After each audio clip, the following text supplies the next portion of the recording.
목회를 하다 보면 결혼식이나 장례식과 같은 경조사에 많이 참석하게 됩니다.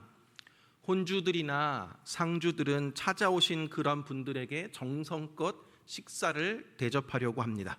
근데 만약 그렇게 예상한 인원보다 많은 분들이 방문해 주셔서 준비한 음식이 모자르게 된다면 어떠하겠습니까? 정말 당황스럽지 않겠습니까? 손님들에게 죄송한 마음이 있겠죠. 오늘 본문에서도 이와 비슷한 일이 벌어집니다. 오늘 본문을 살펴보기에 앞서서 먼저 요한복음의 구조와 또 기록의 목적에 대해서 말씀드리도록 하겠습니다. 요한복음은 예수님이 사랑하시는 제자 요한이 기록한 책입니다. 요한은 이 요한복음을 쓴 목적을 이렇게 말하고 있습니다. 요한복음 20장 31절 말씀 보면, 오직 이것을 기록함은 너희로 예수께서 하나님의 아들 그리스도이심을 믿게 하려 함이요 또 너희로 믿고 그 이름을 힘입어 생명을 얻게 하려 함이니라 라고 되어 있습니다. 요한은 읽는 사람들로 하여금 예수님이 하나님의 아들 그리스도이심을 믿게 하기 위해서, 또한 믿는 자에게 생명을 얻게 하고자 요한복음을 기록한 것입니다.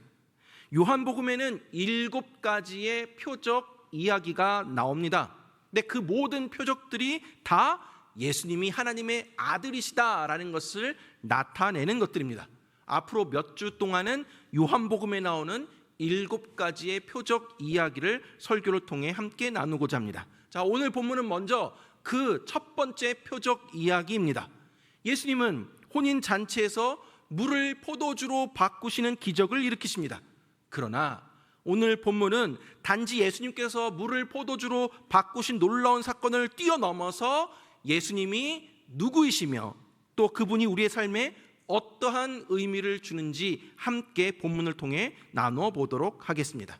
자, 오늘 본문 속으로 함께 들어가 볼 텐데 1절에서 3절까지 말씀을 보면, 사흘째 되던 날 갈릴리 가나에 혼례가 있어 예수의 어머니도 거기 계시고 예수와 그 제자들도 혼례에 청함을 받았더니 포도주가 떨어진지라.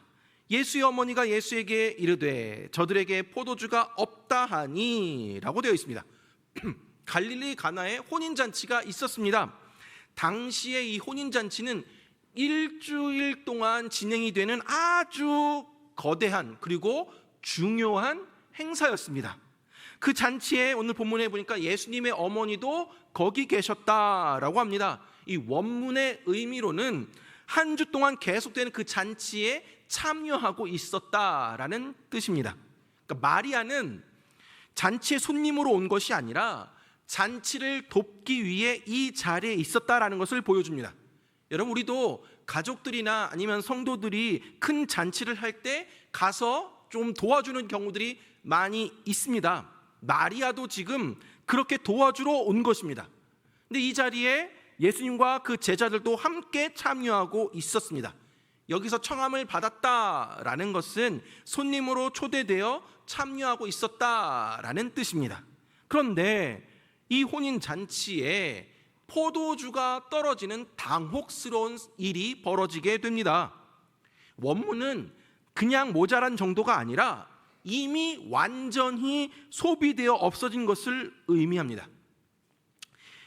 혼인잔치에서 이 포도주는 잔치의 핵심이자 풍요의 상징이었습니다. 근데 포도주가 떨어진다라는 것은 잔치의 흥이 깨지는 것이고, 또한 혼주가 손님들에게 비난과 수치를 당할 수 있는 매우 심각한 문제였습니다. 여러분, 우리 영주만의 독특한 그 장례 문화가 있습니다. 장례식장에 가면 문어가 항상 나오죠. 다른 지역에는 문어가 나오지 않는데, 문어가 없으면 안 되는 것처럼 유대 당시 이 문화에서는 포도주가 없으면 잔치가 이어질 수가 없는 것이었습니다. 이 절망적인 위기 상황에서 마리아는 예수님께 저들에게 포도주가 없다라고 알려줍니다. 앞서 말씀드렸지만 마리아가 단순히 잔치 손님으로 왔으면 포도주가 없는 일과 큰 상관이 없었을 것입니다. 그러나 마리아는 손님으로 온 것이 아니라 도와주러 왔기 때문에 이 문제를 적극적으로 해결하려고 했던 것입니다. 그런데 마리아는 이 일을 직접 해결할 수 있는 능력이 없었습니다.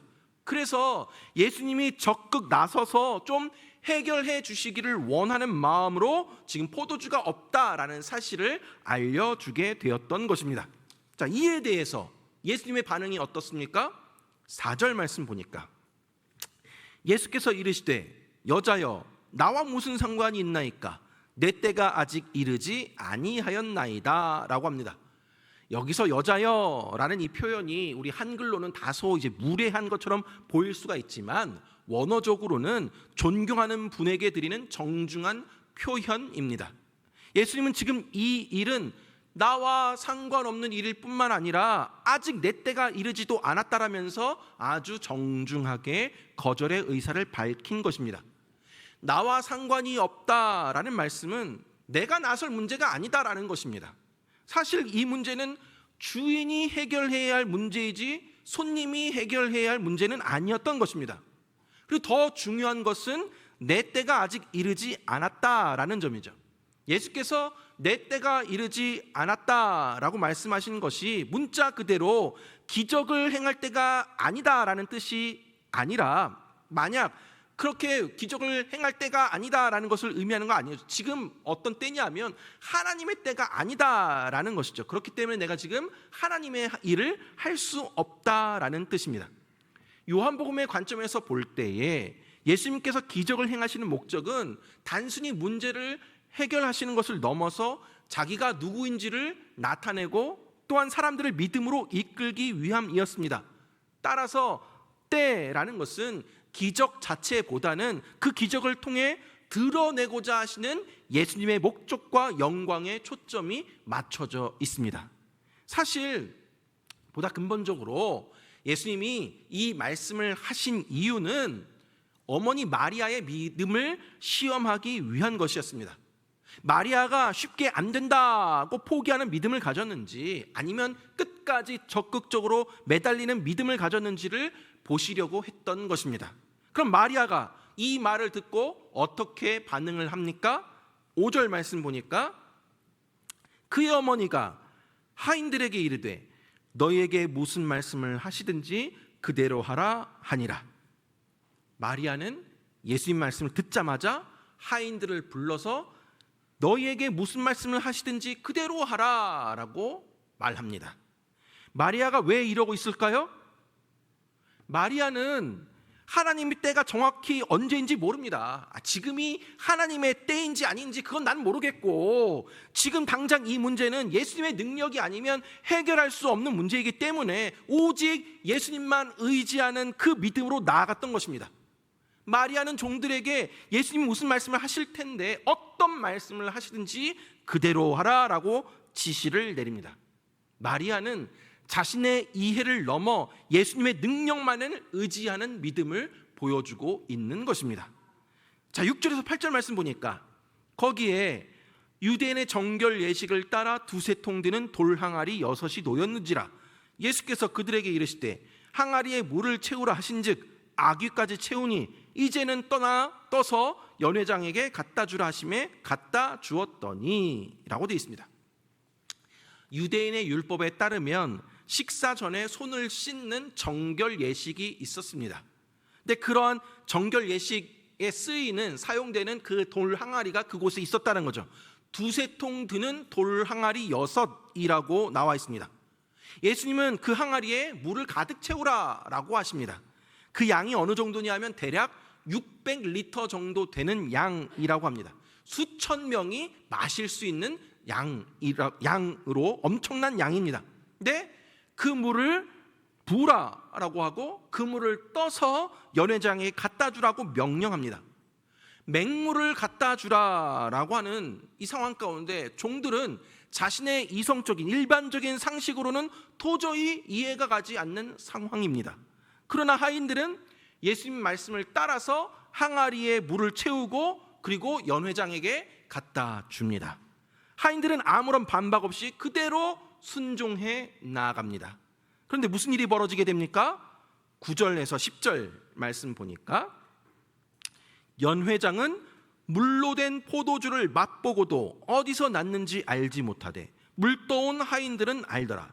연회장이 신랑을 불러 말하되 사람마다 먼저 좋은 포도주를 내고 취한 후에 낮은 것을 내거늘 그대는 지금까지 좋은 포도주를 두었도다 하니라 라고 되어 있습니다.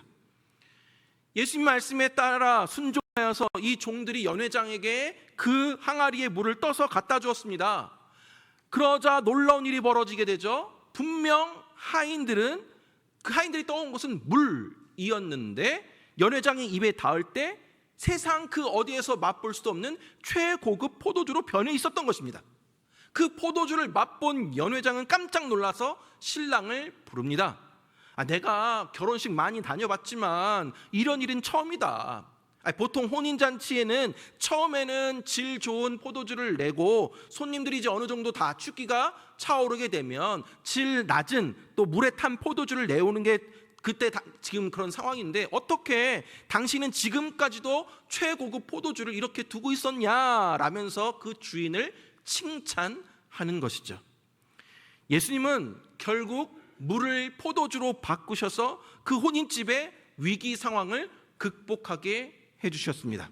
그래서 신랑 신부뿐만 아니라 거기에는 모든 사람들이 큰 기쁨과 행복을 맛보며 아무런 문제 없이 그 잔치가 진행되게 해주셨습니다. 그러나 사랑하는 여러분, 오늘 본문은 단순히 잔치집에 위기 상황이 몰렸는데 포도주가 떨어져서 그 잔치의 흥이 깨질 난감한 상황이었는데 예수님이 물을 포도주로 바꾸셔서 그 위기를 모면했다라는 것을 이야기하고자 함이 아닙니다. 오늘 본문의 핵심은 바로 11절에 있습니다. 11절은 같이 한 목소리로 읽어보도록 하겠습니다. 시작.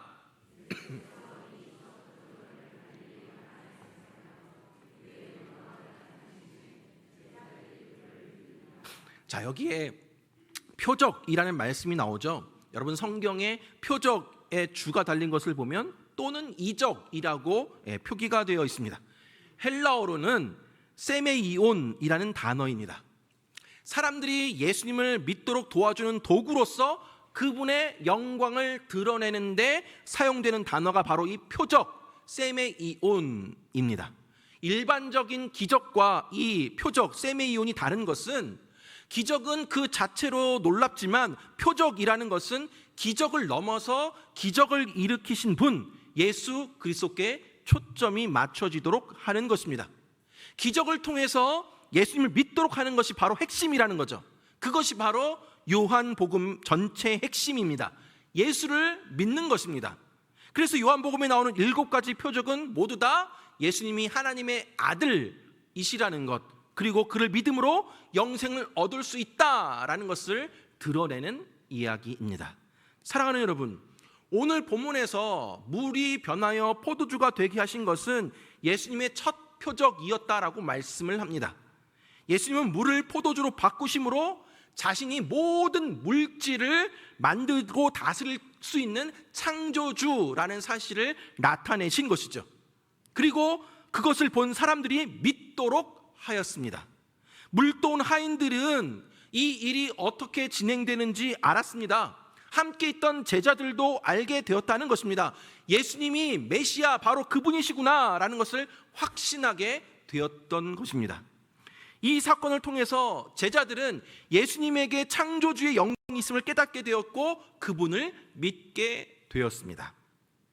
여러분, 제자들은 이미 예수님을 믿었던 사람들이었지만 이 표적을 통해서 더욱 확실한 믿음 가운데 서게 되었다라는 것입니다. 즉, 표적은 없는 믿음을 생겨나게 하는 것이 아니라 이미 있던 믿음을 더욱 견고하게 세워주는 역할을 합니다. 그래서 11절에 제자들이 그를 믿었다라는 말씀은 그들이 예수님을 이제 믿게 되었다라는 뜻이 아니라 예수님을 더욱 굳게 믿는 제자들이 되었다라는 뜻입니다. 이처럼 표적의 목적은 예수님께서 하나님의 아들 그리스도이심을 믿게 하기 위함입니다. 한 걸음 더 나아가서 오늘 본문의 이 가나 혼인 잔치에서 물을 포도주로 바꾸신 사건은 앞으로 장차 예수님께서 이 땅에 오셔서 하실 일들을 예고하는 예고편의 사건으로 보여주는 것입니다. 결혼잔치는 어떤 곳보다 즐거워해야 하고 행복해야 하는 곳입니다. 그런데 그곳에 포도주가 떨어졌습니다. 결핍이 있었습니다. 포도주가 떨어진 상황은 당시 유대 종교가 백성들에게 진정한 기쁨과 만족을 충족시키지 못했던 영적인 결핍 상태에 있었다는 것을 보여주고 있는 것입니다. 포도주는 기쁨의 상징인데 그 기쁨이 사라져버린 것입니다. 우리가 사는 세상도 마찬가지입니다. 세상이 많이 망가져 있습니다. 우리 망가진 세상 속에 살아가고 있습니다. 결핍의 상태에 있습니다. 아무리 많은 것을 성취하고 누려도 세상이 주는 기쁨은 일시적이고 불완전합니다. 우리의 삶에도 예상치 못한 순간에 포도주가 떨어지는 위기가 찾아올 수 있습니다. 아무 생각 없이 건강검진 했는데 암입니다 라는 진단을 받을 수도 있고, 하루아침에 재정적인 어려움을 겪게 될 수도 있습니다. 잔치집에 포도주가 떨어지듯이 우리 인생의 기쁨이 사라질 수 있습니다. 그러나 이 상황을 바꿀 수 있는 유일한 방법은 바로 예수 그리스도이십니다. 오늘 그리스도가 우리의 삶에 찾아오시면 그 예수님으로 인해서 우리의 삶에 기적이 일어나게 되는 것입니다. 우리 예수님은 우리의 결핍을 채워주시는 것뿐만 아니라 충분히 채워주시고 흘러 넘치게 하시는 분이심을 믿으시기 바랍니다. 세상이 주는 기쁨은 일시적이지만 예수님으로 말미암는 기쁨은 갈수록 더 깊고 풍성하고 영원히 목마르지 않는 샘물과도 같은 것입니다. 요한복음 10장 10절 말씀에 보면 도둑이 오는 것은 도둑질하고 죽이고 멸망시키려는 것뿐이요 내가 온 것은 양으로 생명을 얻게 하고 더 풍성히 얻게 하려는 것이다. 예수님이 이 땅에 오신 목적은 바로 우리로 하여금 영원한 생명을 얻게 하고 더 풍성히 얻게 하려 한다라는 것입니다. 지난 금요일에 대중가수 해바라기와 함께하는 힐링 음악회가 있었습니다. 거기에 같이 팀으로 오신 분 중에 최정선 사모님이 계셨습니다. 그분이 찬양을 부르시고 자기 간증을 하셨는데, 그분이 어렸을 때 초등학교 2학년 그때까지만 해도 자기 집이 엄청난 부자였다라고 합니다. 그런데 한순간에 이 아버지가 동업자에게 사기를 당하시고 집이 쫄딱 망했다라고 합니다. 하루아침에 거지 신세가 되어버렸습니다. 그 충격에 어머니는 깊은 우울증에 빠지게 되었고 몇 번씩이나 자살 시도를 했다라고 합니다. 그런데 그 모든 것이 그런 상황 가운데 그 이전까지 그 어머니가 아주 신실한 불교 신자여서 사시주도 많이 하고 또 집에 굿도 많이 했었다라고 합니다. 근데 그 모든 것이 다 부질없이 느껴지게 되었던 것입니다. 그래서 계속해서 자살 시도를 하다가 어느 날인가 이제 약을 모아서 다시 생명을 끊을 그러한 디데이를 잡았다라고 합니다. 그 디데이를 잡은 날이 월요일이었는데 마침 그때 이 어머니를 도와주시고 있었던 한 집사님이 교회 한번 가보자라고 했답니다. 어차피 죽을 거 교회는 한번 가보고 죽자라는 마음으로 교회에 왔답니다. 이분은 교회를 한 번도 다녀본 적이 없으니 아멘도 모르고 할렐루야도 모르고 찬송가도 모르는데 말씀을 뭐 하는데 뭔가 이렇게 예배 드리는 가운데 마음이 울컥울컥 했다랍니다. 예배를 마치고 그 자리에 앉아서 대성통곡하며 울었답니다. 왜 우는지도 모르는데 그냥 울었답니다. 그리고 나와서 하늘을 바라보게 되었는데 이전에 보던 하늘과는 달라 보였다라고 합니다. 그 인도하신 집사님이 다음 주에도 또 보자라고 그렇게 약속을 했답니다. 아니 이제 월요일 내일 죽을 작정을 하고 이제 여기 왔는데 약속을 하게 됐으니 그 다음 주에도 교회를 또 가게 되었답니다. 약속을 지키기 위해서 교회를 가게 되었답니다. 그렇게 한 번, 두 번 교회를 방문하게 되었고 결국에는 예수님을 인격적으로 만나게 되었고 그 모든 우울증은 사라지게 되었고 자기가 만난 하나님을 많은 사람들에게 전하며 살게 되었다라고 합니다. 그 후로 그 어머니는 신학을 공부하셔서 목사님이 되셨다라고 합니다. 사랑하는 여러분, 우리 예수님은 물을 포도주로 바꾸어 주실 뿐만 아니라 우리 인생을 바꾸어 주시는 분이십니다. 슬픔을 기쁨으로 바꾸어 주시고 좌절과 절망을 소망과 희망으로 바꾸어 주시는 분이십니다. 예수님은 우리의 삶의 모든 결핍을 채워주시고 진정한 기쁨을 주시는 분이심을 믿으시기 바랍니다. 여러분, 그 예수님을 믿으면 인생이 변화가 됩니다. 예수님께 가기만 하면 됩니다. 우리의 삶에 예수님을 주인으로 모시고 살아갈 때 우리의 삶의 결핍은 사라지게 되고 영원한 풍성함으로 채워지는 놀라운 축복을 맛보게 될 줄 믿으시기 바랍니다. 우리의 슬픔을 영원한 기쁨으로 바꿔주시는 놀라운 기적을 날마다 경험해 나아가는 저와 여러분들 되길 간절히 바랍니다. 말씀 맺도록 하겠습니다. 사랑하는 여러분, 오늘 본문에서 예수님은 물이 변하여 포도주가 되게 하셨습니다. 오늘 본문의 핵심은 물이 포도주로 바뀌는 표적이 아닙니다. 우리는 기적 자체의 마음을 뺏겨서는 안 됩니다. 예수님 표적을 통해서 자신이 창조주이시며 모든 물질을 다스리는 분이시다는 것을 증명해 내셨습니다. 그리고 제자들이 예수님이 하나님의 아들이심을 믿도록 하였습니다. 사랑하는 여러분, 우리의 삶에도 포도주가 떨어지는 위기가 언제 찾아올지 모릅니다. 그러나 우리 주님께서 우리 안에 계시고 우리가 그분을 전적으로 의지하며 순종하며 나아가게 될 때에 물을 포도주로 바꾸신 예수님이 우리의 결핍을 채워주시고 풍성히 흘러넘치게 해주시고 우리의 슬픔을 영원한 기쁨으로 바꿔주실 줄 믿으시기 바랍니다. 기적보다 기적을 행하신 예수님을 바라보시고 우리의 모든 생각, 편입, 선입견 다 내려놓고 말씀에 순종하여 하나님의 기적을 경험하는 믿음의 삶을 살아가게 되기를 간절히 바랍니다. 예수님을 향한 믿음으로 그 능력을 의지하는 가운데 말씀을 따라 살아가게 될 때에 하나님이 허락하신 은혜를 누리게 되고 내 삶의 기적 같은 일들을 경험하게 될 줄 믿습니다.